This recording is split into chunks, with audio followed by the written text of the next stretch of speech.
Good morning, everyone, and welcome to our Tuesday leadership call. I want to talk today about decisions. I'm mindful, I was listening to Mike's call this morning. I don't always get to go on his call in the evenings because it clashes with other schedules that I've got on Monday nights, but I do catch it in the reviews or the replays later on. And it prompted a thought as he was sharing last night about how he'd been checking out the numbers. The numbers are looking pretty good for the business right now. I'm not sure how that plays out on an individual basis to each of you on the call. It just gave me room for pause, and it had me think just a little bit. Collectively, as an organization, during this pandemic, while there are other people that are struggling and what have you, and we 100% empathize with them, feel for them, pray for them, want them to do well and to succeed and to recover. But we are most certainly grateful, aren't we, for the stability that our business model has provided us in such an uncertain time. Really grateful for that. And as I look at my numbers as well, like Mike, I've been reassured that we're in and on a steady ship. And I thought that's great. It's great. However, I also wondered what other people might feel or think that are at various different levels of the organization. Yeah. How would someone that's an executive or a silver think? They don't have the same perspective of the numbers as someone like Michael, myself, or someone like Gary and Heather, for example, or someone like Dave Johnson, who's got large organizations. How does this work? So I wanted to discuss decisions here because this becomes a very, very important point for us to consider as we are in this environment where we've got lots of opportunity to make choices or not as to how we build our business and what we do with our business. I've become a raving fan of the Ladies Leading Ladies event. I really have. And you're probably going to hear me talking about it for some time to come. Because that to me has just become a wonderful benchmark or a stake in the ground almost of, during a time where people are locked down, incredible initiative, creativity, entrepreneurial spirit, and community and collaboration all came together to create something absolutely magnificent. And it became a roaring success. So we've got the chance to do something like that, or we've got the chance to do nothing at all. We're our own agents, aren't we? This is one of the beauties, but also one of the great frustrations of running our own business, is that we are self-directed in our vision, in our strategy, in our objectives, in our goals, in our aspirations. It's all on us to some way or another, in some shape or form, in order to get something out of this that we really want. So like I said, Ladies Leading Ladies became, to me, the bastion, kind of wonderful champion cry for what we can do and achieve when we are all locked up inside, cooped up with this business and this model that we have. So with that being said, I want to share some slides today, if that's all right, and talk about this concept of making decisions. Because like I said, yes, the business is looking great. And I'm thankful for that. I'll just mute all one more time. The new participants, there we go. I'm grateful for that. I'm grateful that we've got that model. But again, how it plays out for each of us will vary from person to person, largely based on how we choose to apply it for ourselves. And how we choose to apply it will often be impacted based upon our perception of things. Yeah. So how does our perception of the world right now influence how we approach our business? I mean, there's certainly plenty of conversation going on, isn't there, right now, with the way that the media is representing everything that's going on in the world with the coronavirus. There's certainly lots of different interpretations of how that is influencing our perception and what is the difference between perception and reality. But it's a significant place that we're in nonetheless, regardless. As we look at our Niken business, there are influences on us, our perceptions, that will determine our choices, our perception of ourselves. If I don't think I'm good enough, then that's going to certainly limit or impede my ability to make good decisions in regards to how I run my business. It's interesting, you know, I've now traveled to nearly, I think, 30 countries in my career, primarily with network marketing. And I've always discussed this critical feature of how we perceive ourselves. It's always been a relevant theme. How do we view ourselves? Because when we're self-starters and entrepreneurs, so much of how we set our goals, how lofty and ambitious our goals are, how diminished they are or restricted they are, is often a reflection of our perception of ourselves. That certainly plays a part. Our perception of others also influences that decision. I need to emphasize that's not exclusively driven by our self-perception. It's influenced by that.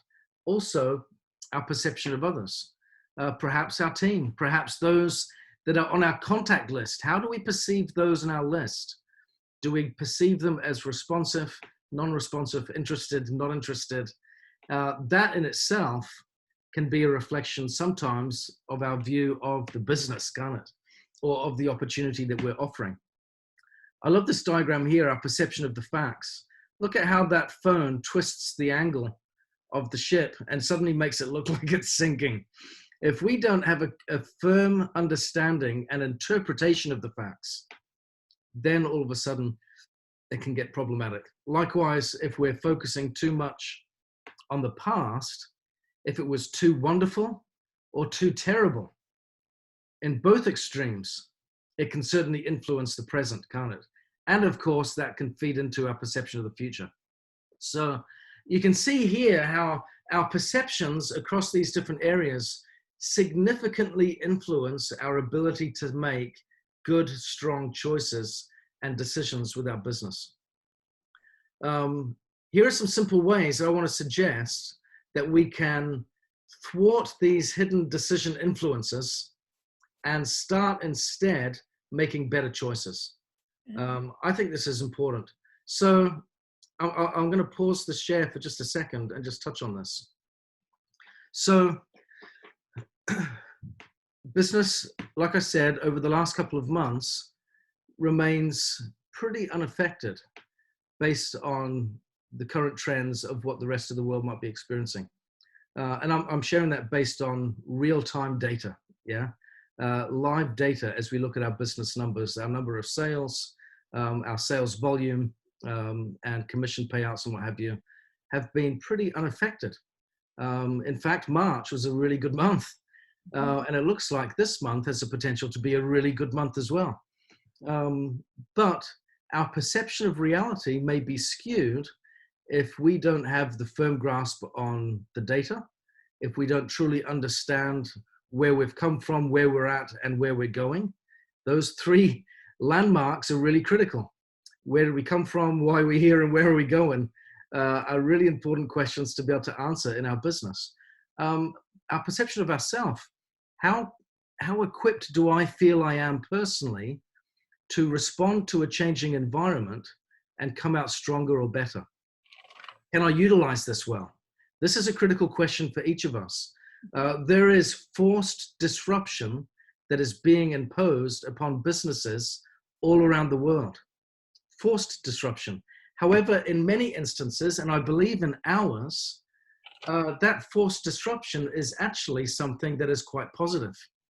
Because what it's doing is it's forcing us to explore new avenues, new ways of doing business. And although technology has been at the forefront for many years, and those trends have been driving many economies forwards, many of us have been anchored in tradition and reluctant to change. And what this is doing is it's kind of forcing the hand just a little bit. Some people are jumping on it and becoming what I call early adapters. In my eyes, again, the Ladies Leading Ladies was an example of earlier adaptation to forced disruption. That's a great example of that. But perhaps on an individual level, some of us may go, but how can I do this personally? Can I respond? Can I adapt? Everyone else is saying the ship is solid and stable and secure. This is great. The numbers are looking good. But how does this apply to me personally? There's always the big picture, and then there's always the most important picture, which is my own. Yeah, because that's what drives me. So I can get reassurance by the periphery, but really what's in my own line of sight is going to be the most influential vision of all.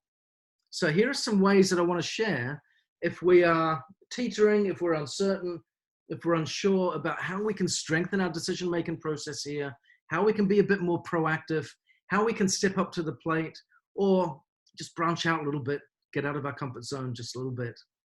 Because it doesn't always have to be significant, big, giant leaps forward. You know, it can be small steps.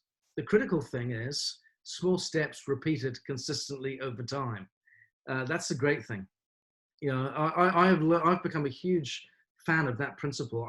In my younger days, I wanted to, all of my goals had to be massive and crazy and wild and, you know, just fantastic. And it was exciting, but because they were always so big, they didn't always get realized. And when I needed to make some serious personal changes in my life, I found on one occasion, a number of years back, the only way I could do that and really get the results was to commit to doing little things every day. And it was those little changes that I made in here and in here that started to create the shift long-term and embedded in me deeper roots. You know, fast growth doesn't always give you deep roots. We want to have growth, but we want to have strong roots that anchor us during crazy times. So anyway, let's go back to the screen share and look at the ways that we can, on a personal level, align ourselves with what the bigger picture is saying and be a part of that and feel like we're a part of that. Okay, so here we go. So first one, be humble. Before any decision, humbly acknowledge that we may not see the situation as clearly as we think. I think that's a really important point. Sometimes our ego can interfere with our decision-making process. It's really, really important that in the process of making strong decisions, we gather all the facts, we have a clear interpretation of them, and if there are people smarter than us, respect their wisdom and intelligence, regardless of where they come from.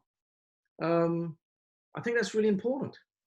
As a royal diamond, as an example, I will willingly and consistently listen to executives and silvers in my organization, because they have a wealth of experience in other areas of life that I may not, and that insight and opinion will be valuable. Same when I was in the office. When I was president, was it important for me to listen to the people in the call center, in the warehouse? Absolutely. Goes without saying. So don't get swayed by rank or title in seeking out good advice. Good advice can come from all places. I've often been well educated by my little kids, and anyone that's a parent will know that they can school us sometimes pretty good, yeah? And we can get the best lessons given to us from the innocence of a 5-year-old speaking the truth. Yeah, so let's understand that humility can play a huge part in helping us make strong decisions. And in my opinion, humility is most certainly considered to be a virtue of strength, not of weakness or vulnerability. It's power. There is significant power in humility. I believe all of the greatest leaders that have ever existed have always been the most humble. Always, without exception. And if they lack that quality, then they will be setting themselves up for failure down the road. If you want to be a great leader of your business, you have to have a wonderful amount of humility in order to lead it well. It just goes without saying. So let's all work on that and look for ways every day to be a little bit more humble. And I'm not suggesting that in pursuing humility, I'm suggesting that we are all arrogant or ego-driven in some way. It's not the case. Humility is a clear recognition and understanding of who we really are. Yeah. And that means not just acknowledging our inadequacy, but also recognizing our strength and also recognizing who we are in connection to others. And on this planet of 7.5 billion people, we are all interconnected together, aren't we? And we all form a part of the collective. And humility, in my opinion, is recognizing who we are in the collective and recognizing and appreciating that our part, though it be small in the grand scheme of things, is very important and valuable. That to me is humility. Okay, so moving on to the next one. Be aware, become knowledgeable about the things that could influence you negatively so you can make informed choices. Again, I think this is so critical. So many people experience fear, worry, anxiety, stress, panic, and a whole host of other negative emotions, largely because they are ill-informed. So it's important, if we want to make strong, confident decisions in our Niken business, being humble is important, recognizing our interconnectedness with the collective, yeah, and the critical vital role that we play there, but also being informed, being knowledgeable on our subject. And if we sit there and we go, well, I just don't know the answer to this question, reach out and ask. It's a wonderful thing, that ability to ask a question, because if you ask it enough, you'll eventually get the answer. And if you want it bad enough, you'll typically get the answer too. Yeah. So wanting the answer and asking it enough will get you there, sure enough. So let's be sure to do that. Seek outside help as well. Gathering additional perspectives is really, really important. I think if we have a polarized perspective on things, that can be detrimental. I'll give you a unique example, but it relates nonetheless. I started out my career a number of years back in New Zealand as a graphic designer, and I worked in an ad agency in Auckland in New Zealand. And one of these things that designers in my circles would often do, I'm sure every industry has their own little quirks. So every specialist kind of role has their own little inside jokes and inside activities that they engage in and kind of play and laugh about, what have you. But one of the things that we used to do is we'd always try to guess the font that was being used. So we'd see an ad, we'd see some type of marketing material, we'd see something that was really like, oh, that's a nice font. Which font is that? And we'd always guess and try to pick the font. And eventually, over time and experience, it's not really guesswork, yeah? Because you just know. Because you're working with so many fonts all the time. So at first it's fun trying to guess it and trying to figure it out.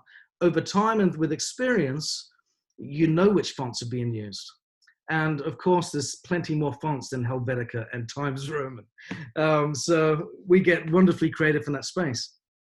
As time went on and I moved to the UK, I ended up shifting in my career as a designer to working, instead of in an ad agency where I was working with multiple brands and on that basis, kind of different styles, families of fonts and so on, I ended up working in-house for a network marketing company. And that's how I originally got into the corporate side of things. And in the process, what did that mean? It meant over time, I was used to one family of fonts and one particular brand only. And a few years later, I went back to New Zealand. I was catching up with my friends that I'd worked with in advertising. And some of them had set up their own ad agency. And I went to their studio. It was fantastic, not too far from the waterfront near the Auckland Harbour. It was really trendy, great place. I was salivating at their studio floors, and that whole ambience of creativity was just great. And then for reminiscence sake, they said, oh, Ben, have a look at this that we're working on. What font do you reckon this is? Ben's an old ad kind of agency guy as well. And I was like, oh my gosh, I looked and I couldn't tell what the fonts were. I had no clue, because for the last few years, I'd only worked with one or two families of fonts because I was responsible for a single brand. The consequence of that was I'd gotten a little out of touch with what was going on everywhere else. I think it's valuable that we, as business leaders, look outside of Nikken a little bit at what the trends are, what the behaviors are, what the activities are out in the outside world, and get perspective.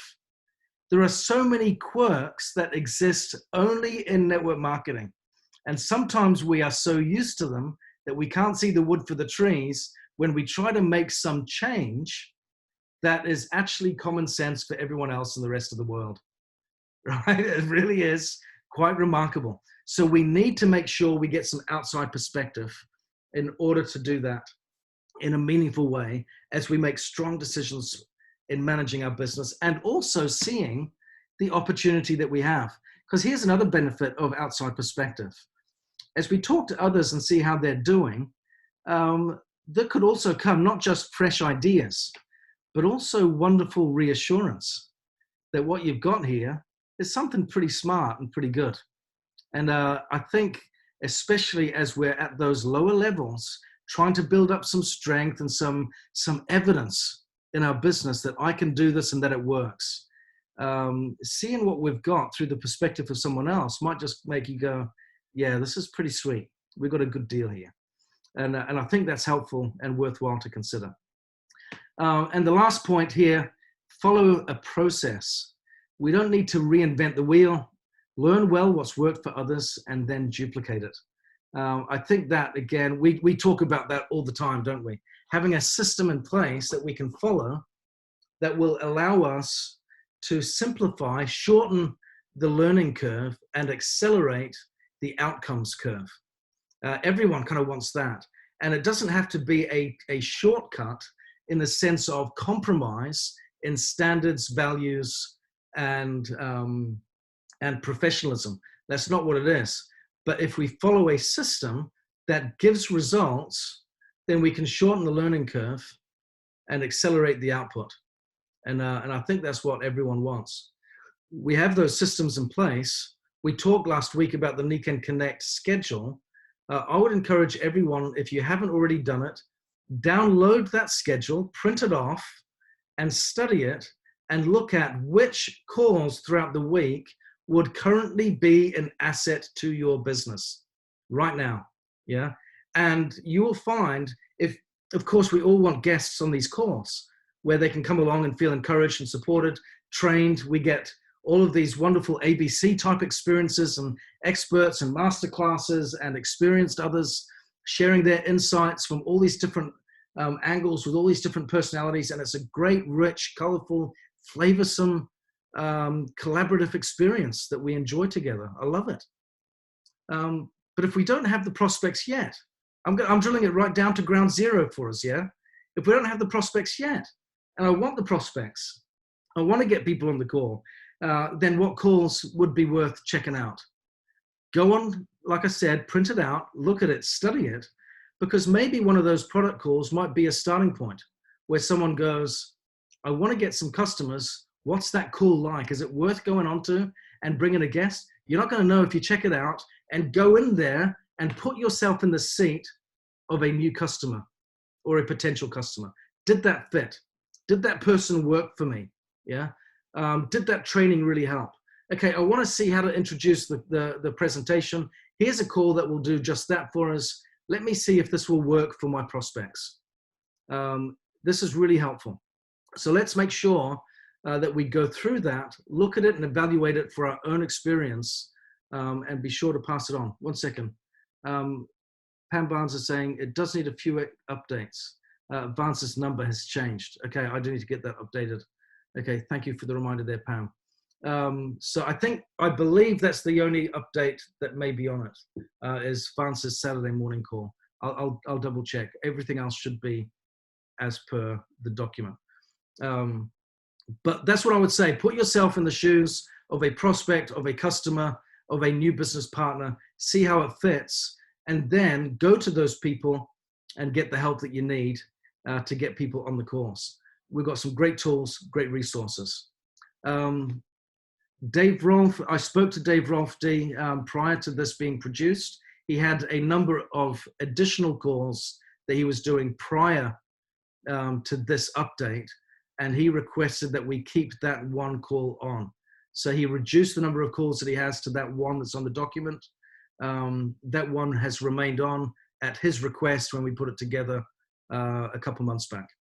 So Spanish training call logged in last week. No one was there. Okay, so I don't know why that happened, Gary. We might need to do some follow-up on that one. So if there are any updates that you're aware of, if someone has stopped doing a call since we updated the document or the details have changed, please email myself or Mike directly so that we can get those amendments in. Kathleen, the document is in the Launch Partners WhatsApp group. If you go to the media icon, click there and you'll have the updates PDF there, or the Niken Connect, it's called, attached PDF there. Okay, so ladies and gentlemen, I hope this has been helpful. I hope we can look at these ways to make stronger, more confident decisions in building our business. We have a great opportunity in front of us, and it's wonderful and unique and a blessing, I believe, that we have this in a way that it is somewhat unaffected. In fact, if there is any way that it has been affected, it is, like I said earlier, that it has forced positive disruption. And why not be one of the early adapters? Why not grab the bull by the horns there? Because the reality is that change was coming anyway. We just weren't grabbing on and running fast enough. We were just looking at it and kind of running alongside of it going, yeah, I can see that. It's going to happen at some point. Maybe I'll jump on the back of that horse. Yeah, but we weren't really running and jumping on back of it. We were just running alongside for a little bit, stroking it every now and then, and patting it on the side, right? But we need to jump on, and we're on it now. You know, this is what's happened. So let's make the most. Enjoy it. Have a great experience. Because I know with positive disruption and early adaptation, we can get ahead of the curve and have some fun. And a lot of that will come back to, again, how I perceive myself, how I perceive others, how I perceive the situation, the facts, the circumstances, my perception of the past, and my perception of the future. All of that's going to influence my decisions. But if we are humble, if we are informed, if we are collaborative, and if we get help by following a clear system that has proven results, then great. I think we're on a great path to great prosperity. Thank you all very much, everyone. Have a wonderful day. And we'll make sure that we have a great week as well. Take care. Bye-bye.